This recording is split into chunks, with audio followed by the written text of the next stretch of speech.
We get you the 6 stories that have made it to the headlines that have set the agenda for the day. Back to back, 2 earthquakes have caused large-scale destruction, chaos and panic among the residents of Myanmar and Bangkok. We'll get you the live inputs on what the situation is right now there. Back home in Punjab, Pastor Bajinder Singh has been found guilty of a rape case that was filed against him back in 2018. But the fight does not end there. We'll also get you the details of how this pastor has a Bollywood backing. Meanwhile, Mamata Banerjee, the West Bengal Chief Minister, has been confronted, and this is not here in India, but at an Oxford event. We'll get you all the details on that as well. And it is good news for consumers as service tax in restaurants and hotels is no more mandatory. Now, what does it mean for you? We'll tell you all that as well. Moving on, in the parliament, Jaishankar has shown the mirror to Pakistan yet again. His fiercest reply is that one story that you must watch out for. Meanwhile, in the Judge Cash scandal, the centre has cleared repatriation of Justice Yashwant Verma back to the parent court, that is the Allahabad High Court, and there is a huge approach regarding that. So these are the 6 stories that we have lined up for you on this broadcast, starting first up with the top story. 2 massive earthquakes of magnitude 7.7 and 6.4 jolted Myanmar earlier today. Now the tremors so strong also joined the Thai capital of Bangkok, where a 30-story under-construction skyscraper building collapsed, trapping at least 48 workers under the debris. As per authorities, there are at least 200 people that have been killed. Meanwhile, 7 people that were trapped under the debris have been pulled out so far. Now, Thailand authorities have revealed that the quake was felt in almost all regions of the country. In fact, the Thai authorities have declared a state of emergency in Bangkok. Now, the epicenter of the quake was in Myanmar's Sagaing region, which has been ravaged by the civil war. This becomes vital to note because Myanmar lacks the resources to effectively handle major natural disasters.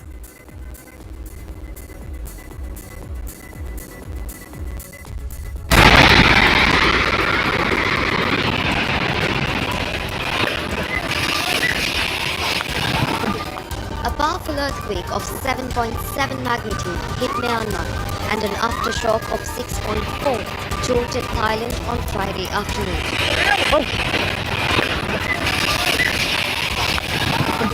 A dramatic video shows an under-construction skyscraper in Bangkok collapsing into a cloud of dust as onlookers fled in fear.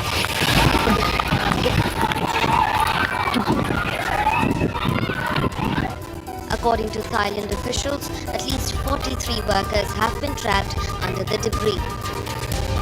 Emergency responders are scrambling hard to get the situation under control. Tremors were felt as far away as northern Thailand, where some metro and railway services were suspended. Thailand's Prime Minister Shinawatra held an urgent meeting to review the crisis and declared a state of emergency.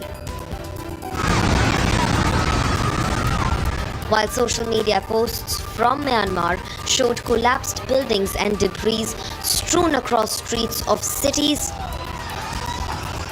aftershocks were also felt in Meghalaya and several northeastern states, Bangladesh and China's southwest Yunnan province.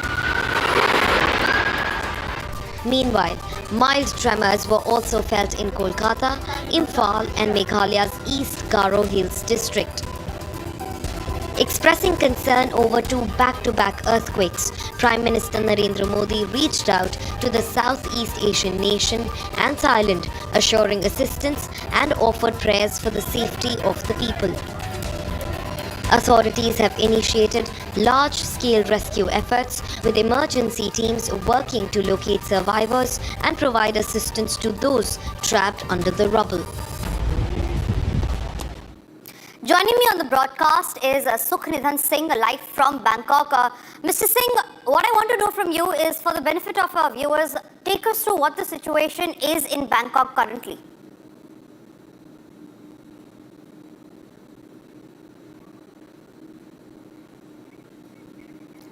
All right, we seem to have lost that connection with Mr. Singh, but we'll try getting him back with us on the broadcast. But so far, we know that 200 people have been killed in Myanmar and 43 people are still trapped under the debris.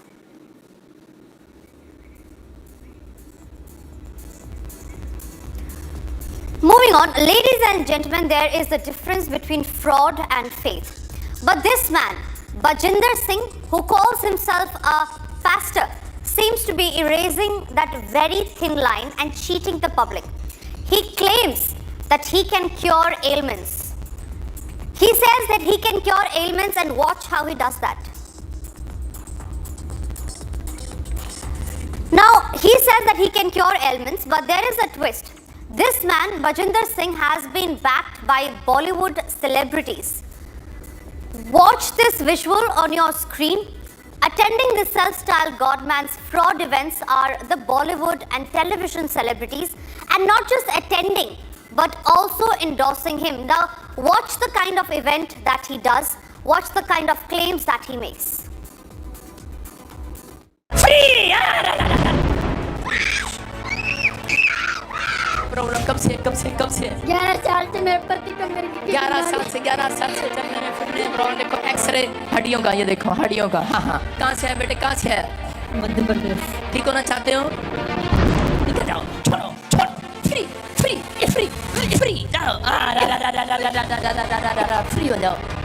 जाओ free हो जाओ छोड़ दे इसके chair से आजाद हो जाए वो शराब टूट जाए फ्री हो जाए इसकी कमर खुल जाए जान आ जाए यीशु मसीह नासरी के नाम में सूखी हड्डियों में जान आ जाए फ्री हो जाए निकलना चल यीशु मसीह का नाम छोड़ो इसको फ्री चेक कर घूम जा शाबाश चल के बोलते ही उठ खड़ा हुआ ये भाई दौड़ेगा Now, this self-styled godman, Bajinder Singh, he hails from Jalandhar in Punjab. Now, he has been backed by Bollywood celebrities, very well-known Bollywood celebrities, in fact. Now, watch this visual on your screen. Attending the self-styled godman's fraud events are Bollywood and television actor and actresses, and not just attending them, but also going ahead to endorse them. जो कर रहे हैं उसी वजह से हमको पता चल रहा है कि आप बहुत अच्छा काम कर रहे हैं. You are doing a lot of good. सबसे बड़ी इबादत है मोहब्बत और सबसे बड़ी चैरिटी है फॉरगिवनेस, मतलब माफ़ करना. और वही देख रहा हूँ मैं आप सब में, और वही होना चाहिए. सिखाना चाहिए अपने लोगों को, अपने बच्चों को. तो आधे से ज़्यादा तो मैं बोलता सारे दुनिया के प्रॉब्लम्स ख़त्म हो जाएंगे. और बजिंदर जी जो कर रहे हैं और नहीं कर रहे होते तो इतने तादाद में लोग आते नहीं. वो कर रहे हैं, लोगों का भला कर रहे हैं, लोगों के साथ अच्छा कर रहे हैं, तब जाके इतनी मोहब्बत आप लोग दिखा रहे हैं उनके लिए. Now, Republic was the channel that exposed him. We were the only channel that brought out his real face. Now, the self-styled Punjab pastor has been declared guilty by the Mohali court. Now, this is in case with a 2018 FIR that had been lodged against him. He had been declared guilty by the court, but remember, this is in regard with just one FIR that has been filed against him over allegations of sexual assault and criminal intimidation. Now, Bajinder Singh has been brought to justice by the latest verdict that has pronounced him guilty. However, justice has still not been served yet, because remember, this is just one case that he has been found guilty in. There are many other cases like this. निकला बाहर, चलो, out, खाया पिलाया बाहर, suicide कराने वाली, uric acid कराने वाली, थायराइड कराने वाली, लंगड़ापन कराने वाली, बाहर आ जाओ, बाकी पिछड़ जाओ, बाहर आओ, Trouble continues to mount for Punjab pastor Bajinder Singh. In the latest, the Mohali court has convicted Pastor Bajinder Singh in the 2018 sexual harassment case. After finding Pastor Bajinder Singh guilty of sexual harassment, the court has also scheduled his sentencing for April 1st.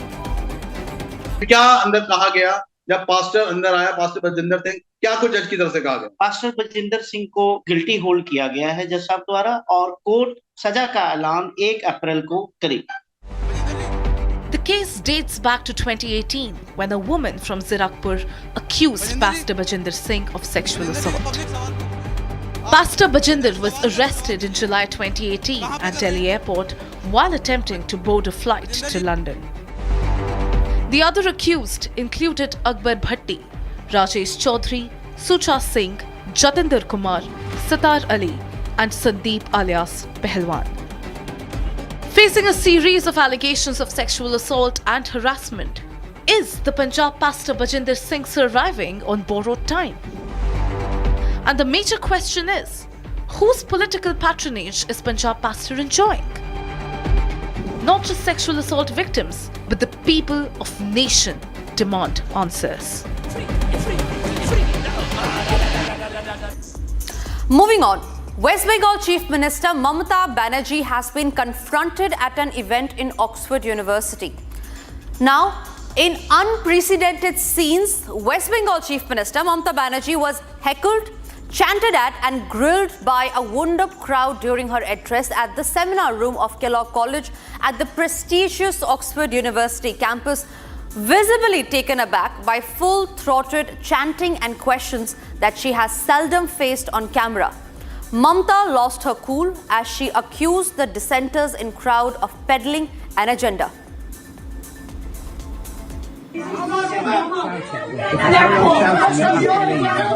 Where you have to allow the people to lose. You kill Abhaya. Don't behave like this. You kill Abhaya. Don't behave like this. It is a misbehaving. This is not Calcutta. You are insulting your own institution. Don't disrespect your institution. You can disrespect me, but you cannot disrespect your institution. I am humble. You cannot disrespect. For inviting a rape of God. You kill Abhaya. You kill Abhaya. You kill Abhaya. Anything for them to talk about only? Huh? Anything for them to talk about only? Any word for Hindus? Any word for Hindus? Wherever I go, Mamata ji, any word for Hindus? I am for all. I am for all. I am for Hindu, Muslim, Sikh, Islam. Any word? Any how many Hindus got killed? Mention only one caste. Mention all the castes together. So, Lies. how many Hindus killed? You kill Mamata ji, Abhaya. how many Hindus got killed here? Abhaya, the young girl killed under your leadership. You are selling the human body parts. Be repeated. You came to give that to the animal. Don't show fingers. Don't show fingers. Abhaya got killed under your leadership. You have corrupted every day. And the people here with the negative boss here.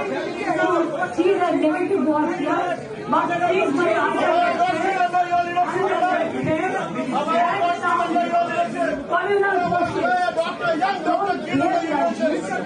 It won't be proper. But right now, that your agenda, your policy, I love that. My best wishes to all of you. Please have a good sleep. We don't want your best Have a wishes. good sleep.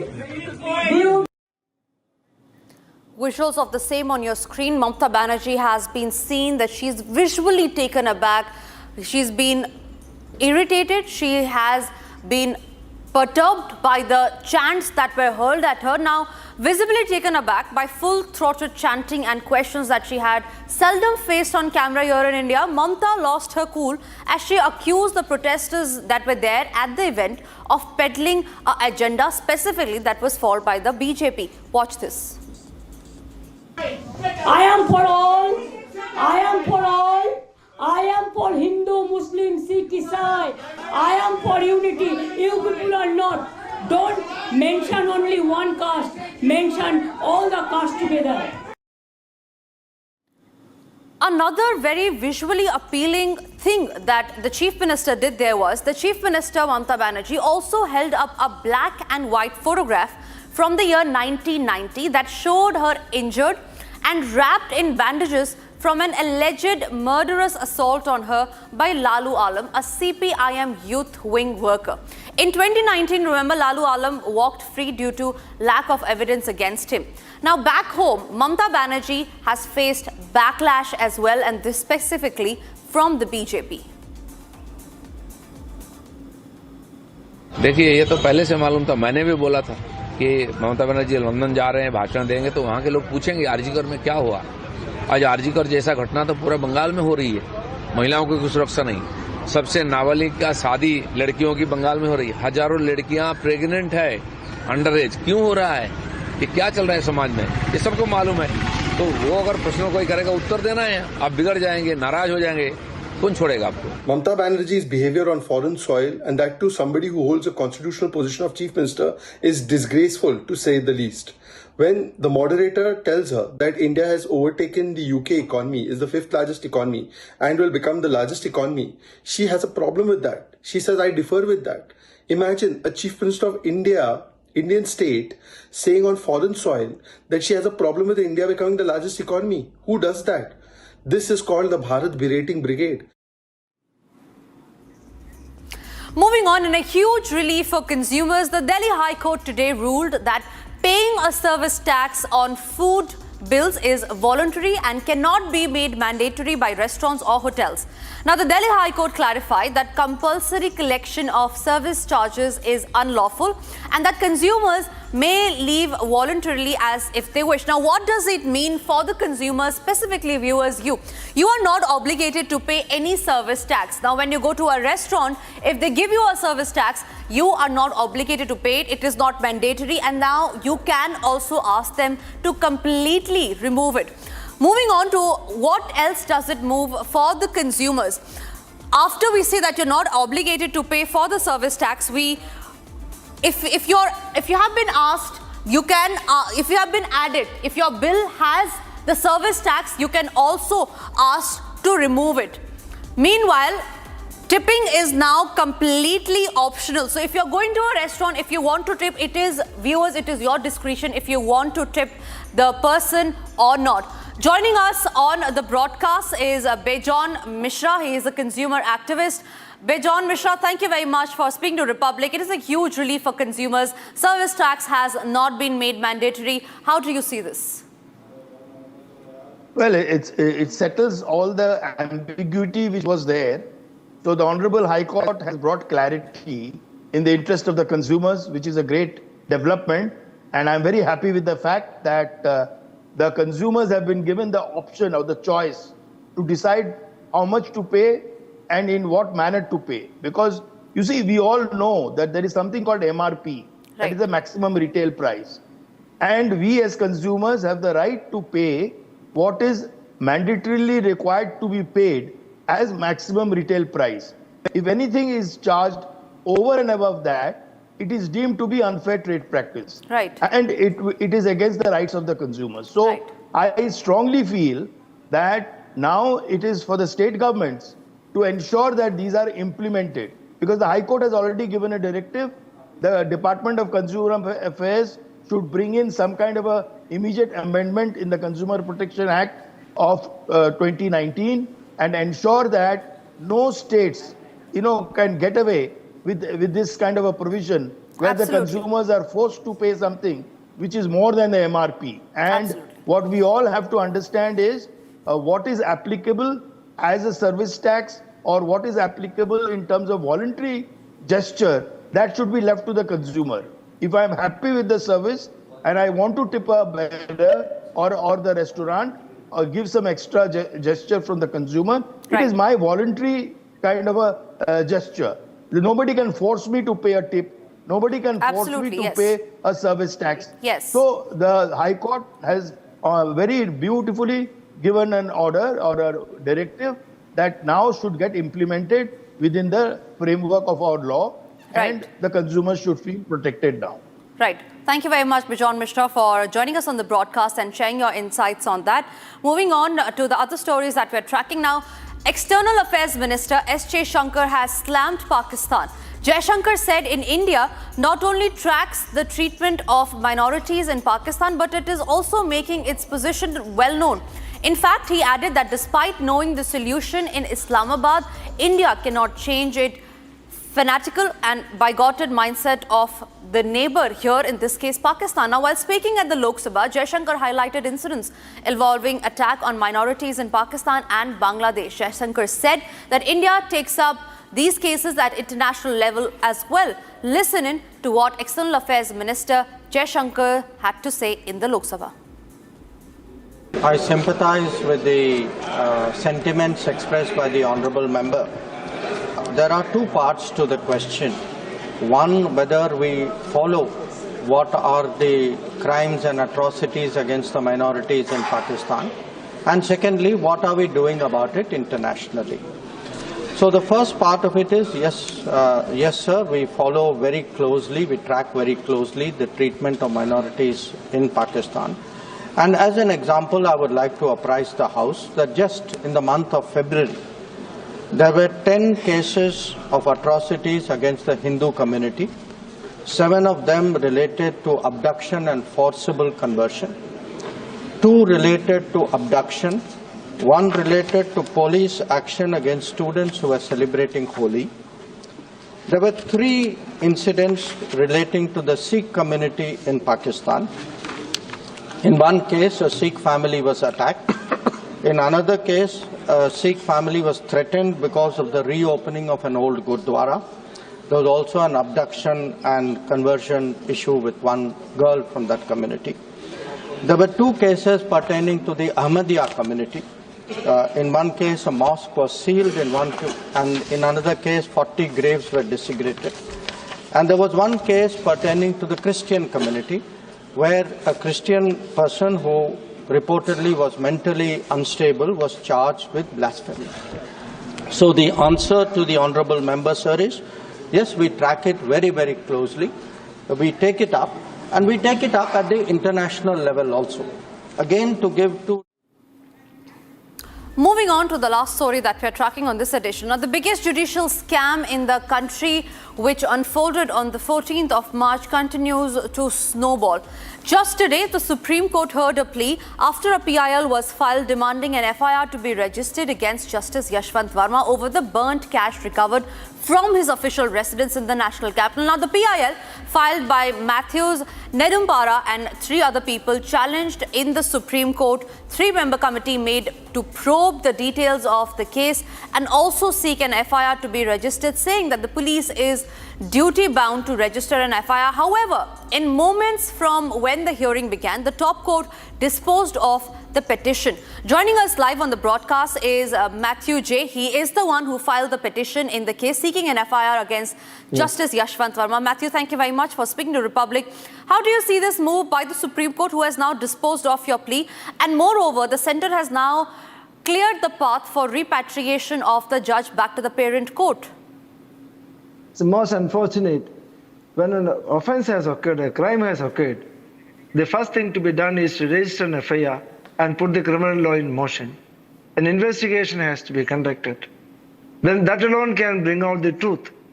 And the judges cannot investigate. Investigation and adjudication are 2 distinct functions. Secondly, the court has no jurisdiction. The 3-member committee is entirely a creation of a conference of the Chief Justices of the High Courts and judges of the Supreme Court. And they brought about a document called Restatement of Judicial Values. This in-house mechanism is something about the administrative issues of the judiciary, like the complaints against judges of late coming to the court, not treating lawyers well, not delivering judgments on time, such issues. It's something in the realm of a administrative side. But here, what is involved here is a crime, an offence. And during the hearing of the case, I referred to a case in Kerala where a judge was accused of POCSO, that is POCSO, yeah. Yes, sir. The police couldn't register an FIR because the alleged offender was a sitting judge, now he retired, sitting judge of the Kerala High Court. So the investigation came to an end, the case came to an end. See, the truth of the allegation was never discovered. That is most unfortunate. Absolutely. In-house committee is not only incompetent, it has no expertise. Can a Chief Justice, the committee that it consists of 2 Chief Justices and a Judge of the High Court, can they do the policeman's job? And when it's assumed that now the court said, all right, let the committee make the investigation, let the report of the committee come, and if necessary, then we'll permit the investigation by the police. Now, by that time, all evidence is lost. Everything is lost. In criminal cases, what is important is the timely action. Every moment of every hour's delay, every minute's delay is very destructive. Right, sir. So the Supreme Court, I'm sorry to say that the Supreme Court has done a great disservice to itself and the concept of administration of the probity in public life. Absolutely, and, sir. And public offense has been, see, if tomorrow people say, yes, you treat people differently, if an ordinary man commits this offense, he will be arrested in no time. Right. And again, tomorrow's people may say, the common man may say the court was party to hushing up the matter. Right, absolutely. So that is very unfortunate, and I'm sure this is not the end of the road. We take up the issues again. Right. Right, Matthew. Thank you very much for joining us here on Republic TV. This is certainly not the end, and the fight will continue. We're debating this at 9 p.m. tonight as well. It's time for us to slip into a short break, but don't